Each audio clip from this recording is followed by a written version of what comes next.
Hello, friends. We are back with the next chapter 100 Dresses Part 2. You must have watched the brief introductory video before viewing this video. So, to continue with, you would be remembering that the class was circling around the class to view the exhibits or the drawings which were drawn by Wanda Pentronsky. So while the class was circling the room, the monitor from the principal's office brought Miss Mason a note. तो जब class घूम के जो है room में वो exhibits देख रही थी, वो ड्राइंग्स देख रही थी, तभी प्रिंसिपल ऑफिस से मिस मैसन के पास एक नोट आता है. Miss Mason read it several times and studied it thoughtfully for a while. Miss Mason उसे कई बार पढ़ती हैं और थोड़ी देर तक उस पे सोचती हैं. Then she clapped her hands. और फिर वो क्लैप करती हैं. Attention class, everyone back to their seat. और कमांड देती हैं कि क्लास जो है डिसिप्लिन हो जाए. When the shuffling of feet had stopped and the room was still and quiet, Miss Mason said, I have a letter from Wanda's father that I want to read to you. So class में जो भी आवाज़ें थी, feet की shuffling होने की यानी कि एडजस्टमेंट की, वो सब जब क्वाइट हो जाती हैं, स्टिल हो जाती है, तो मिस मैसन अनाउंस करती हैं कि that she wanted to read the letter from Wanda's father. Miss Mason stood there for a moment and the silence in the room grew tense and expectant. Miss Mason खड़ी हो जाती हैं और जो room में साइलेंस है वो और भी इंटेंस हो जाता है और सब सो जानने के लिए एक्साइटेड हो जाते हैं कि आखिर ऐसा क्या है उस लेटर में. The teacher adjusted her glasses slowly and deliberately. Her manner indicated that what was coming. This letter from Wanda's father was a matter of great importance. So teacher अपने जो ग्लासेस हैं, स्पेक्टिकल्स हैं, adjust करती है और जानबूझ के ऐसा करती है ताकि क्लास पहले ही जान जाए कि टीचर को पता चल चुका है कि what the rest of the students were doing with Wanda. और everybody listen closely as Miss Mason read the brief note. बहुत ही अटेंटिवली सब सुनने लगते हैं जब मिस मैसन उस लेटर को पढ़ती हैं. Dear teacher, My Wanda will not come to your school anymore. Jake also. Now we move away to big city. No more holler pollock. No more ask why funny name. Plenty of funny names in the big city. Yours truly, Jan Pentronsky. So वो उसे teacher जो miss Jain पेंट्रॉन्स्की यानी Wanda के father ये clear कर देते हैं कि क्लास जो है वो वांडा का जो है मजाक उड़ाती रही है और इसलिए वो अब ये शहर छोड़ के जा रहे हैं, बड़े शहर बिग सिटी में जा रहे हैं जहाँ पे कोई इस तरह का मजाक नहीं उड़ाएगा. फ़नी नेम, क्योंकि वहाँ पे ऐसे बहुत सारे फ़नी नेम होते हैं. एक्चुअली उन्हें रीज़न पता चल चुका होता है कि वांडा पेंट्रॉन्स्की एक फ़नी नेम लगता है अमेरिकन स्टूडेंट्स को, इसलिए वो उसका मजाक उड़ाते थे. A deep silence met the reading of this letter. तो पूरी क्लास में बहुत गहरा साइलेंस हो जाता है. Miss Mason took off her glasses, blew on them and wiped them on her soft white handkerchief. Miss Mason अपने स्पेक्टिकल्स उतारती हैं, उस पर ब्लो करती हैं एयर और सॉफ्ट वाइट हैंडकरचीफ से उन्हें क्लीन करती हैं. Then she put them on again and looked at the class. और फिर दोबारा उन्हें पहन लेती हैं, पुट ऑन करती हैं और क्लास की तरफ देखती हैं. When she spoke, her voice was very low. और जब बोली तो उनकी आवाज़ बहुत ही लो थी. I'm sure that none of the boys and girls in room 13 would purposely and deliberately hurt anyone's feelings because his or her name happened to be a long, unfamiliar one. वो ये कहती हैं कि मुझे पूरा विश्वास है कि रूम 13 का कोई भी बॉय और गर्ल अब पर्पसली और डेलिब्रेटली यानी जानबूझ के किसी की भी फीलिंग्स को हर्ट नहीं करेगा क्योंकि उसका नाम लॉन्ग है, अनफेमिलियर है यानी कभी भी सुना नहीं है, जाना पहचाना सा नहीं है. I prefer to think that what was said was said in thoughtlessness. मैं ऐसा समझती हूँ कि जो कुछ भी कहा गया होगा वो आपकी नासमझी की वजह से कहा गया होगा, आपने उस बारे में कभी सोचा नहीं होगा। I know that all of you feel the way I do. मुझे पता है तुम सब भी वैसा ही महसूस कर रहे हो जैसा कि मैं कर रही हूँ, यानी कि सबको अब बुरा लग रहा था वांडा के जाने का, वांडा को हर्ट करने का। That this is very unfortunate thing to have happened, unfortunate and sad both. कि ये ऐसा बहुत ही दुर्भाग्यपूर्ण, अनफॉर्चुनेट मतलब जो अनलकी हो, हमारी किस्मत के अगेंस्ट हो, और एग्जैक्टली हिंदी वर्ड बोलें तो दुर्भाग्यपूर्ण। तो ये बहुत ही दुर्भाग्यपूर्ण घटना है जो यहाँ हुई है। कह सकते हैं कि अनफॉर्चुनेट एंड सैड दोनों ही है। And I want you all to think about it. और मैं चाहूँगी कि आप सब इस बारे में सोचें। सो स्टूडेंट्स, टीचर ने यहाँ क्लास को बड़ा ही जेंटल वे में डील किया, क्योंकि वो लेटर सुनने के बाद सब शॉक तो थे ही। और अब ऐसे मोमेंट पे गुस्सा करने से कुछ नहीं होता, बल्कि जो बच्चे हैं उस चीज़ की डेप्थ को, अपनी मिस्टेक की डेप्थ को रियलाइज़ नहीं कर पाते। तो इसलिए टीचर ने बहुत ही जेंटल वे में उनसे ये कहा कि वो ऐसा मानती है कि उन्होंने ये बिना सोचे समझे किया होगा, और उसी तरह से उन्हें भी बुरा लग रहा है जैसा कि टीचर को बुरा लग रहा है। और वो बच्चों को इनडायरेक्टली ये भी समझा देती है कि कभी भी किसी के नाम की वजह से उसका मजाक नहीं उड़ाना चाहिए। The first period was a study period. Maddie tried to prepare her lessons, but she could not put her mind on her work. First period study period था, रीडिंग पीरियड था। मैडी ने बहुत कोशिश की कि वो पढ़ पाए, अपना कॉन्सेंट्रेट कर पाए अपने काम पे, पर ऐसा वो नहीं कर पाई। She had a very sick feeling in the bottom of a stomach. उसको तो जैसे कि पेट में दर्द सा महसूस हो रहा था। यहाँ पेट में दर्द एक्चुअली पेट में का दर्द या स्टमक एक नहीं था, मतलब कोई चीज़, कोई बात ऐसी थी जो वो कहना चाह रही थी, बहुत डेस्परेट थी कि वो पेगी को कह सके, और इसलिए उसे ऐसा लग रहा था कि अब उसके स्टमक में पेन हो रहा है और वो बात वो बाहर निकालना चाह रही है। True, she had not enjoyed listening to Peggy ask Wanda how many dresses she had in her closet, but she had said nothing. सच था कि उसने कभी भी अच्छा नहीं लगता था कि पैगी वांडा से उसके ड्रेसेस के बारे में बात करे, पर वो मजबूरी में कभी कुछ कह नहीं पाती थी। She had stood by silently. वह हमेशा पैगी के साथ चुपचाप खड़ी रही। And that was just as bad as what Peggy had done. यह भी उतना ही बुरा था जितना बुरा पैगी ने किया था, यानी साइलेंटली पैगी का साथ देने जैसा था। वर्स, एक्चुअली उससे भी बदतर था, क्योंकि कभी कोई गलत करे तो वो तो गलत है ही, बुरा है ही, पर अगर हम साइलेंटली उस चीज़ को सपोर्ट कर रहे हैं, उसके अगेंस्ट बोल नहीं रहे हैं, तो ये उससे भी बुरा है, वर्स है। She was a coward. उसे रियलाइज़ हो रहा था कि वो एक कावर्ड है। At least Peggy hadn't considered they were being mean, but she, Maddie had thought they were doing wrong. शायद पेगी ने इतना ना सोचा हो, क्योंकि उन्हें चीज़ों से फ़र्क नहीं पड़ रहा था, वो तो मीन हो गई थी, सेल्फिश हो गई थी उस मोमेंट पे। पर मैडी उसने इस बारे में बहुत सोचा था, उसे पता था कि वो गलत कर रहे हैं। She could put her self in Wanda shoes, क्योंकि वो वांडास के शूज़ में, यानी वांडा की प्लेस पे खुद को रख के रियलाइज़ कर सकती थी, क्योंकि मोर और लेस उसका लाइफस्टाइल या उसकी जो लाइफ थी वो भी उस पॉवर्टी के साथ ही चल रही थी। और वो उसे पता था कि अगर वांडा चली जाएगी तो उसका रिप्लेसमेंट मैडी हो सकती है, और अगर उससे इस तरह से क्वेश्चंस पूछे जाएंगे उसके ड्रेसेस के रिगार्डिंग, तो उसे कितना एम्बैरेसमेंट फील होगा। Goodness, was in their anything she could do?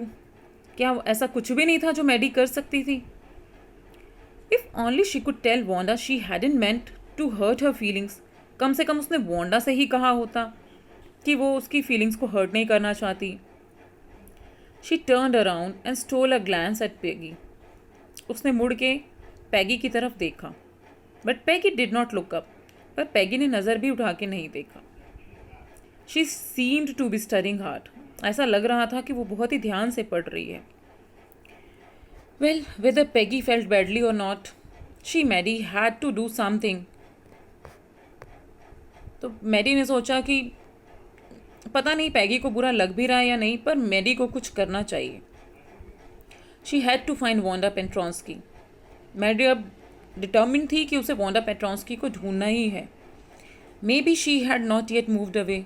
हो सकता है वो अब तक गई ना हो घर छोड़कर। May be Peggy would climb the Heights with her. और शायद हो सकता था कि पैगी भी उसके साथ तक बॉगिन्स हाइट तक जाए। And they would tell Wanda she had won the contest. और वो जाके बताएंगे उन्हें कि वांडा ने कॉन्टेस्ट जीत लिया है। वो dress that they thought she was smart and the 100 dresses were beautiful. और वो ये जाके उसे बताएंगे कि वांडा कितनी स्मार्ट है और उसके 100 ड्रेसेस कितने ब्यूटीफुल हैं। और सारे के सारे ड्रेसेस रियली वेरी ब्यूटीफुल थे और सारे डिज़ाइंस एंड कलर्स सब बहुत अलग थे। मतलब अब वो चाह रही थी कि वो जाके उसके साथ फ्रेंडली वे में बात करेगी और अब ये तीनों फ्रेंड्स हो जाएंगे शायद।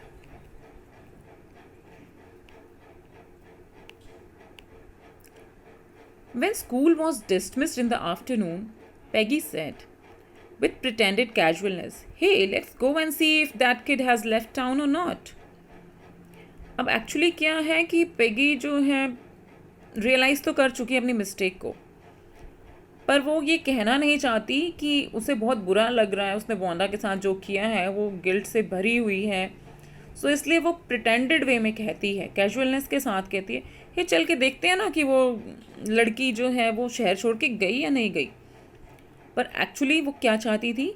वो चाहती थी कि वो जाए वहाँ पे और उससे बात करे और जो भी मिसअंडरस्टैंडिंग्स थी उसको क्लियर करके वो फ्रेंडली हो जाए। एक्चुअली वो दिल से चाहती थी कि वांडा शहर छोड़ के ना जाए। So Peggy had the same idea. Maddie glowed, Peg was really all right. तो पैगी भी एक्चुअली यही चाह रही थी और मैडी इस बात से बहुत खुश हो गई कि वो दोनों अब बॉगिन्स हाइट जाने वाले थे। The two girls hurried out of the building up the street toward Boggins Heights, the part of town that wore such a forbidding air on this kind of a November afternoon, drizzly, damp and dismal. सो दोनों लड़कियां दौड़ते हुए buildings को cross करते हुए, गलियों को cross, streets को क्रॉस करते हुए बॉगिन्स हाइट की तरफ जाने लग गई। वो टाउन का ऐसा हिस्सा था जहाँ पे समझ लो फॉरबिडिंग एयर का जाना मना था। और इस नवंबर आफ्टरनून में बहुत ही ऐसा लग रहा था वेट एंड सैड माहौल है, यानी वहाँ पे जो कंडीशंस थी वो देख के ऐसा लग रहा था यहाँ पे बहुत ही होपलेसनेस है। जैसे कि बच्चे आपने देखा होगा कि जो बहुत ही जे कॉलोनीज़ होती हैं, जिस तरह का बहुत ही नैरो स्ट्रीट्स होती हैं, छोटे छोटे घर होते हैं, वेंटिलेशन प्रॉपर नहीं होता है, सीपेज वगैरह बहुत ही आम चीज़ होती है, घरों में स्मेल आती है जिस वजह से, तो बहुत ही अनहेल्दी सा एनवायरनमेंट होता है, बड़ा सैड और होपलेस सा एनवायरनमेंट जैसा लगता है। उस तरीके का एरिया था वो जो यहाँ पे एक्सप्रेस किया गया है। Well, at least, said Peggy gruffly, I never did call her a foreigner or make fun of her name. I never thought she had the sense to know we were making fun of her anyway. I thought she was too dumb. And gee, look how she can draw. तो पैगी ने अभी भी बहुत ही determine वे में, जैसे कि उसे कुछ फील नहीं हो रहा, बहुत ही रफली ये कहा कि मैंने एटलीस्ट कभी उसके नाम का मजाक, मैंने उसे कभी फॉरनर नहीं कहा, या नहीं उसके नाम का कभी मजाक उड़ाया। इवन मुझे तो ये लगता है, मुझे ये समझ ही नहीं आ रहा कि वो सेंस कर सकती थी कि हम उसका मजाक उड़ा रहे हैं। मुझे तो लगता था वो डम्ब है, यानी कि बेवकूफ़ है। एंड लुक, मतलब वो कितना अच्छा ड्रॉ कर सकती है, ये स्ट्रेंजफुल बात है। Maddie could say nothing. All she hoped was that they would find Wanda. Maddie ने कुछ नहीं कहा, बस वो ये होप कर रही थी कि वो उन्हें वांडा मिल जाए। She wanted to tell her that they were sorry they had picked on her and how wonderful the whole school thought she was, and please not to move away and everybody would be nice.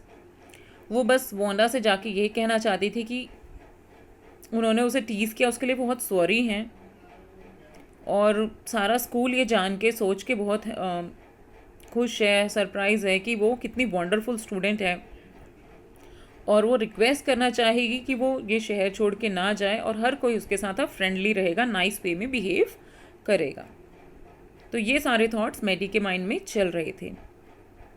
She and Peggy would fight anybody who was not night. Even वो ये promise भी करना चाहती थी उससे कि Maddie और पैगी अब जो हैं, अगर कोई उसके साथ मिसबिहेव करेगा तो उसके साथ फाइट भी करेंगे, यानी उसे प्रोटेक्ट करेंगे। The two girls hurried on.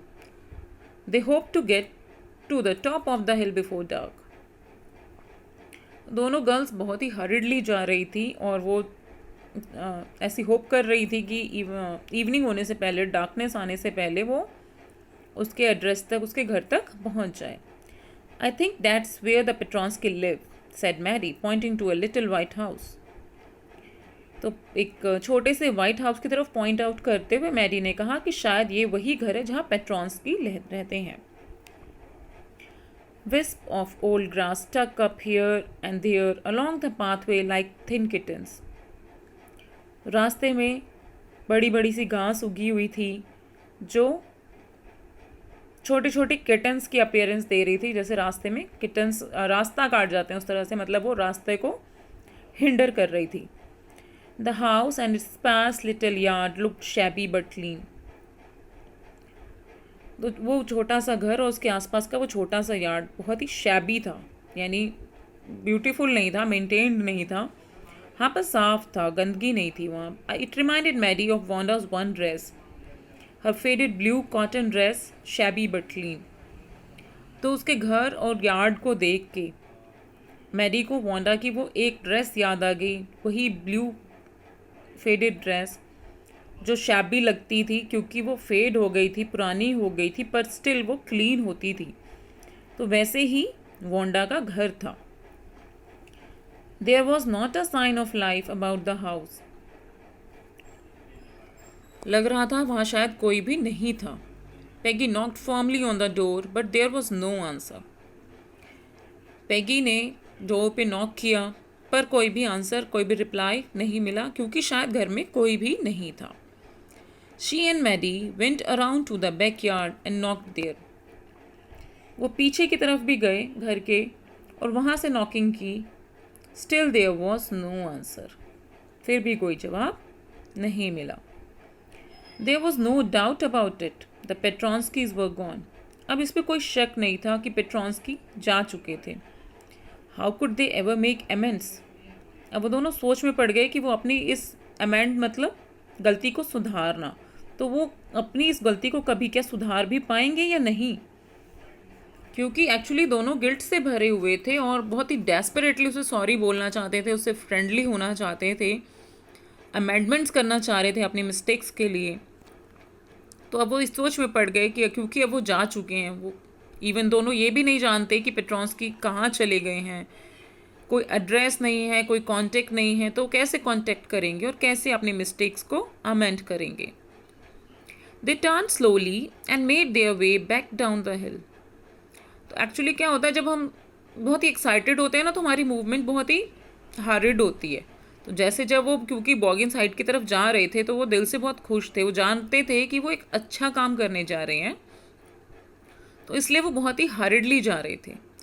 पर अब क्योंकि वो सैड हो गए हैं तो इसलिए वो स्लोली टर्न होते हैं, यानी उन जाना नहीं चाहते, बिना जिस काम को वो करने के लिए आए थे उस काम को किए बिना वो जाना तो नहीं चाहते, पर यहाँ रुकने का कोई फ़ायदा भी नहीं था, तो इसलिए वो स्लोली टर्न होते हैं और घर की तरफ वापस, मतलब हिल से नीचे की तरफ वापस जाने लगते हैं। Well anyway, said Peggy, she is gone now, so what can we do. तो पैगी कहती है कि अब तो वो जा चुकी है, अब हम कर भी क्या सकते हैं।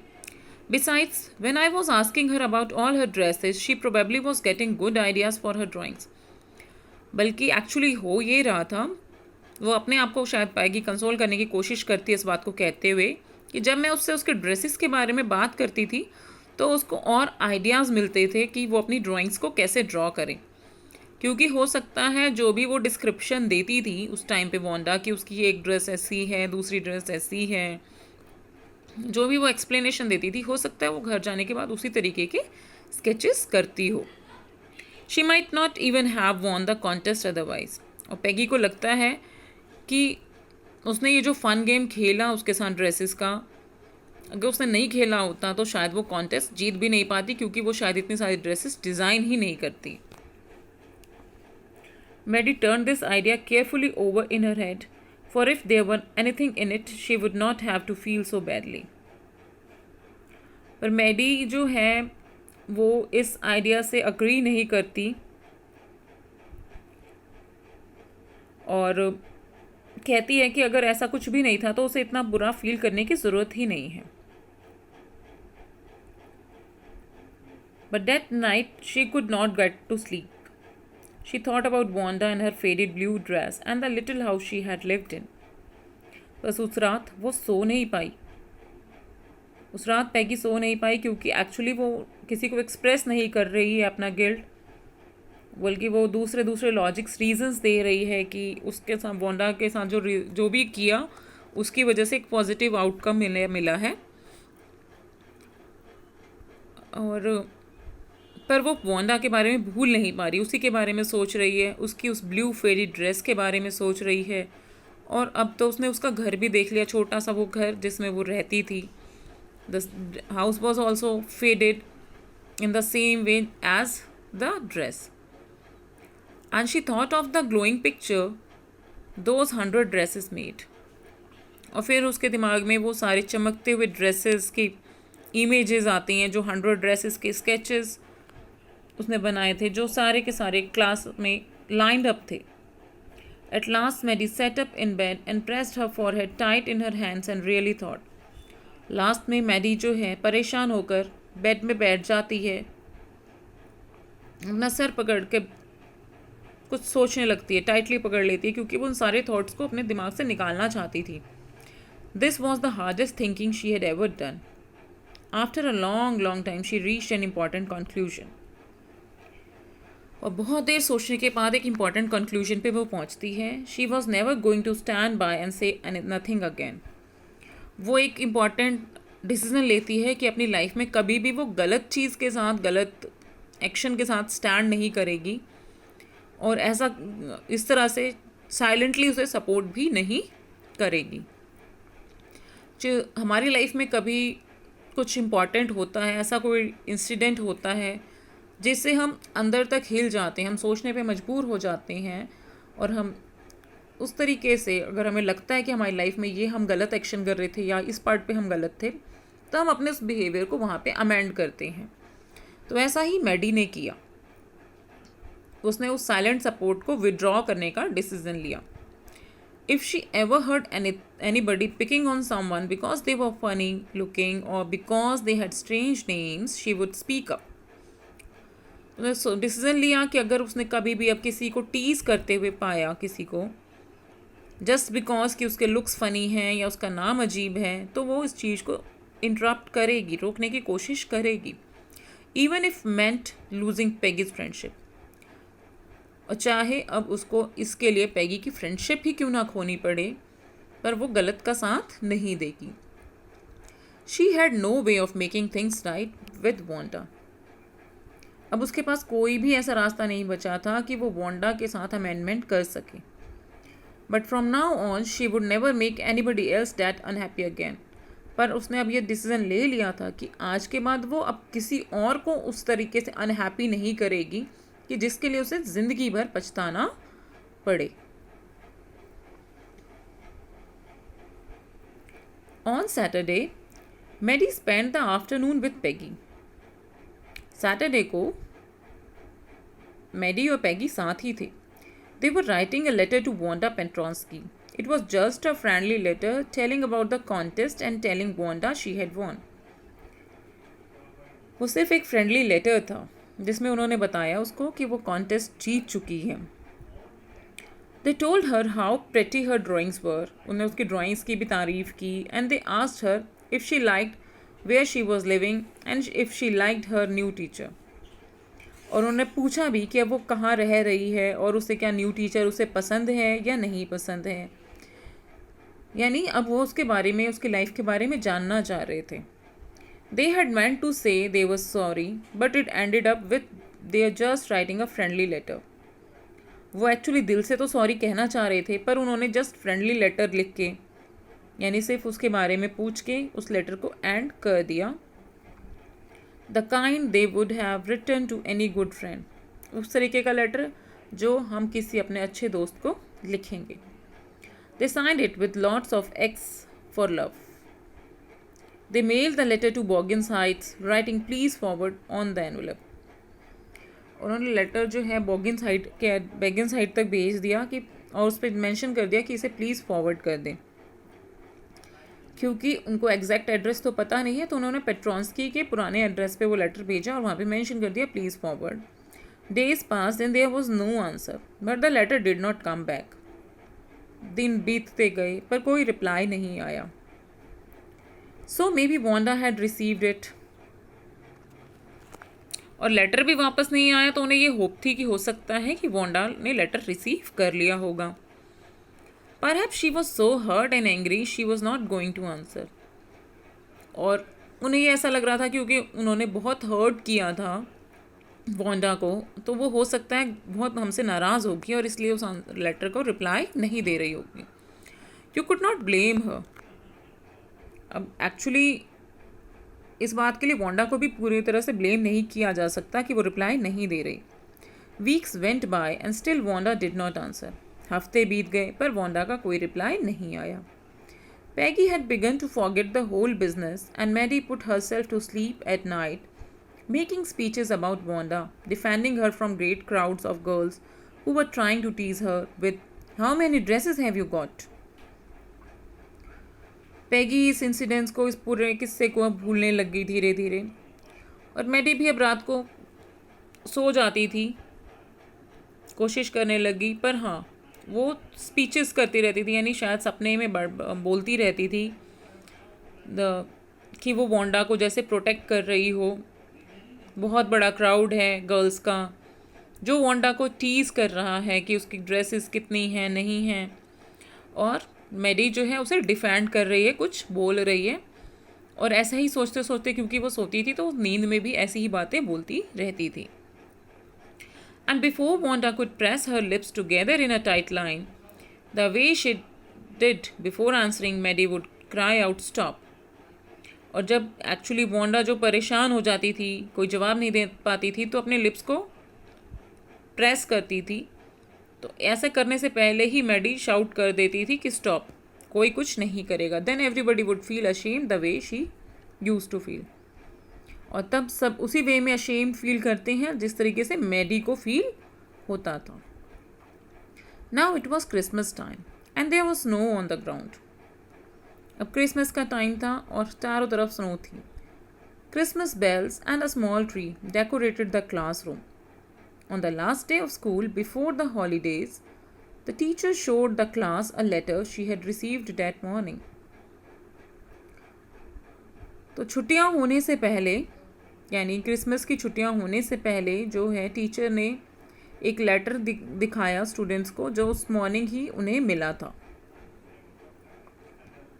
और वो क्लास के सामने बात करती हैं।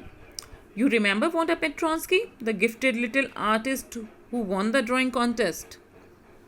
Well, she has written me and I am glad to know where she lives because now I can send her medal. I want to read her letter to you. तो कहती हैं क्लास से कि क्या बच्चों तुम्हें याद है वांडा पेट्रॉन्स्की, वो लिटिल गिफ्टेड आर्टिस्ट जिसने ड्राइंग कॉन्टेस्ट जीता था?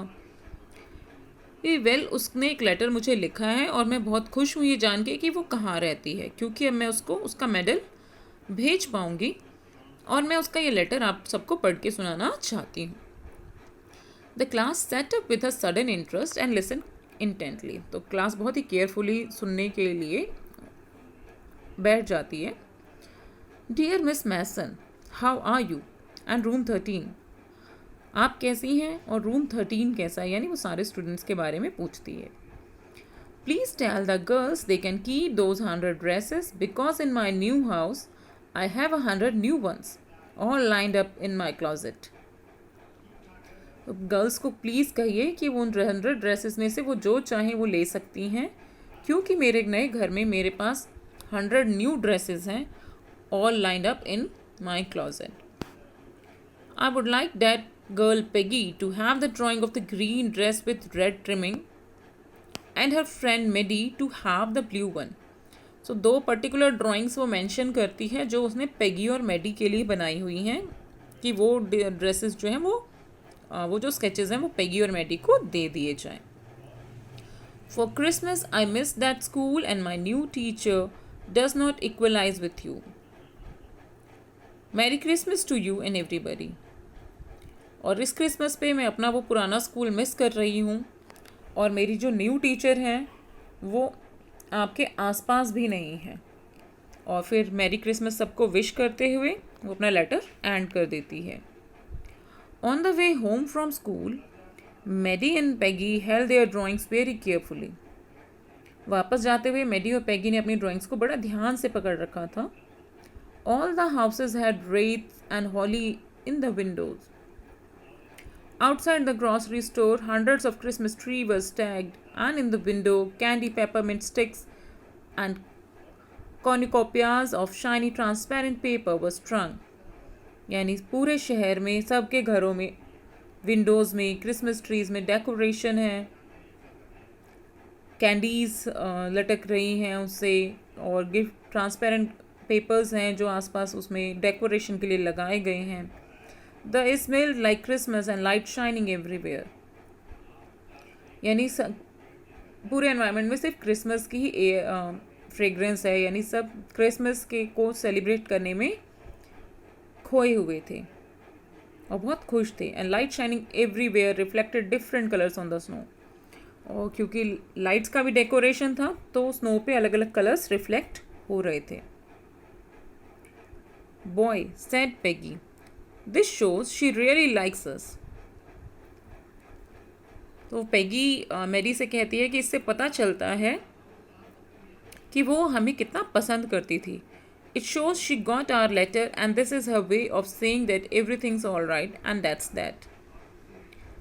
इससे ये पता चलता है कि उसे हमारा लेटर मिल गया है और ये उसका तरीका होगा ये बताने का कि उसके साथ सब कुछ ठीक है.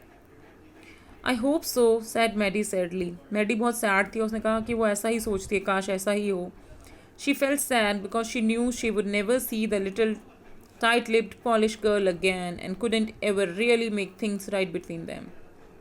वो इसलिए बहुत उदास थी कि वो जानती थी वो कभी भी वांडा से अब मिल नहीं पाएगी और कभी भी वो अमेंडमेंट कर नहीं पाएगी. She went home and she pinned her drawing over a torn place in the pink flower wallpaper in the bedroom. So अपने घर जाके उसने बहुत ही सेफली एक जगह अपने बेडरूम में उसने अपनी ड्राइंग को पिन कर दिया. The shabby room came alive from the brilliancy of the colors. वो shabby looking room यानी जो भद्दा दिखने में क्लमजी लुकिंग है वो अब कलर्स की ब्रिलियंस से चमक चुका है, अलाइव लग रहा है. Mary sat down on her bed and looked at the drawing. और मैरी अपने बेड पे बैठ जाती है और बहुत ही ध्यान से उस ड्राइंग को देखने लगती है. She had stood by and said nothing but Wanda had been nice to her anyway. उसने हमेशा पेगी का साथ दिया और कुछ नहीं कहा, खामोशी से सब कुछ होने दिया, पर वांडा फिर भी उसके साथ नाइसली बिहेव कर रही थी. Tears blurred her eyes and she gazed for a long time at the picture. उसकी आंखें आंसुओं से भर गई और वो स्टेयर करने लगी, जैसे पिक्चर पे काफ़ी देर तक टकटकी लगाए देखती रही. Then hastily she rubbed her eyes and studied it intently. फिर उसने जल्दी से अपनी आंखों से वो आंसू पोंछे और बहुत ही ध्यान से पिक्चर को पढ़ने की कोशिश की, यानी समझने की कोशिश की. The colours in the dress were so vivid that she had scarcely notice the face and had of the drawing. Actually जो ड्रेस थी वो इतनी सुंदर थी, इतने विविड थे उसके कलर्स की चेहरे की तरफ किसी का ध्यान ही नहीं जा रहा था. But it looked like her Maddie. It really looked like her own mouth. पर उस ड्रेस में जो फेस था वो मैडी का ही फेस था. Why it really looked like her own self. तो ऐसा क्यों लग रहा था कि उस जो ड्रेस का स्केच है उसमें मैडी का चेहरा नज़र आ रहा था. Wanda had really drawn this for her. क्योंकि वांडा ने ये ड्रेस स्पेशली उसी के लिए डिज़ाइन की थी. Excitedly she ran over to Peggy's. और इसी खुशी में वो पैगी के पास दौड़ते हुए गई. "Peg," she said, "let me see your picture." "What's the matter?" asked Peggy, as they clattered up to her room where Wanda's drawing was lying face down on the bed. उसने कहा, "पैग, मुझे अब तुम्हारी picture देखने दो." कि पैगी ने पूछा, "क्या हुआ, क्या बात है?" और वो फिर दौड़ते हुए पैगी के रूम में गए जहाँ वांडा की ड्राइंग उसके बेड पे नीचे की तरफ फेस करके, यानी ड्राइंग का जो थी वो बेड की तरफ थी, ऐसे पड़ी हुई थी. मैडी केयरफुली रेज्ड इट, और मैडी ने उसे बड़े ध्यान से उठाया. "Look, she Drew you, that's you," she exclaim. उसने बहुत ही सरप्राइजिंग वे में कहा कि देखो, उसने तुम्हारा चेहरा बनाया है, कि तुम हो. And the head and face of this picture did look like Peggy. और सचमुच उस पिक्चर का जो फेस था वो पैगी की तरह ही था. "What did I say?" said Peggy. "She must have really liked us anyway." पैगी कहने कहा कि मैं क्या कह सकती हूँ, शायद वो हमें सचमुच बहुत पसंद करती थी. "Yes, she must have," agreed Mary, and she blinked away the tears that came every time she thought of Wanda, standing alone in that sunny spot in the schoolyard, looking stolidly over at the group of laughing girls after she had walked off, after she had said, "Sure, 100 of them all lined up." और Mary ने इस time Peggy से agree करते हुए कहा yes, कि हाँ वो हमें पसंद करती थी. और जब भी मैरी वांडा के बारे में सोचती है उसकी आंखें आंसुओं से भर जाती है, और उसको वांडा का वो चेहरा नज़र आता है जब वो उस स्कूल यार्ड में उस सनी स्पॉट पे खड़ी रहती है, बहुत ही इमोशनलेस तरीके से गर्ल्स के उस ग्रुप को देखती है जो नीचे खेल रहा होता है, और कैसे जब उसको टीज़ किया जाता है तो अपना रिप्लाई देखे कि हाँ उसके पास 100 ड्रेसेस है, कैसे वो बिना किसी एक्सप्रेशन के, बिना किसी रिस्पॉन्स के वहाँ से वो बिना कुछ कहे चली जाती है. सो स्टूडेंट्स, जैसे कि हमने डिस्कस किया कि पेगी और मैडी मिस्टेक तो कर चुके हैं और उसे रियलाइज़ भी कर चुके हैं, पर जब वो अमेंड करने की कोशिश करते हैं तो उनको किस्मत ये मौका नहीं देती. वांडा वहाँ से जा चुकी है, वो वांडा के साथ मिल नहीं पाते, उसे सॉरी नहीं कह पाते. हम ये भी नहीं जानते वो जो लेटर उन्होंने लिखा, फ्रेंडली लेटर, वो वांडा को मिला भी या नहीं. हो सकता है उसने जस्ट कैजुअली वो लेटर मिस मैसन को लिखा हो, अपने टीचर को लिखा हो, और वो dresses as a Christmas present उसने हैंड ओवर करने की बात की हो. पर इससे ये ज़रूर पता चलता है कि बेशक पेगी और मैडी का उससे अच्छा बिहेव नहीं करते थे, स्टिल जो है वांडा इन्हें पसंद करती थी, और इसलिए उन्होंने एज क्रिसमस प्रेजेंट वो दो ड्रेसेस जो स्पेशली उसने मैडी और पेगी के लिए बनाई थी वो उसे हैंड ओवर करवाई, प्रेजेंट करवाई. तो स्टूडेंट्स, सबसे इम्पॉर्टेंट चीज़ ये है कि हमें लाइफ में इस लेसन से ये ज़रूर सीखना चाहिए कि हम जो भी कर रहे हैं हमें थॉटलेसनेस में नहीं करना चाहिए, एक थॉटफुल वे में प्रोसीड करना चाहिए, ताकि हम ऐसी कोई मिस्टेक्स ना करें अपनी लाइफ में जो कभी अमेंड ना की जा सकी हो. अगर आपको ये वीडियो अच्छा लगा तो इसे लाइक करें और सब्सक्राइब करें. Thank you.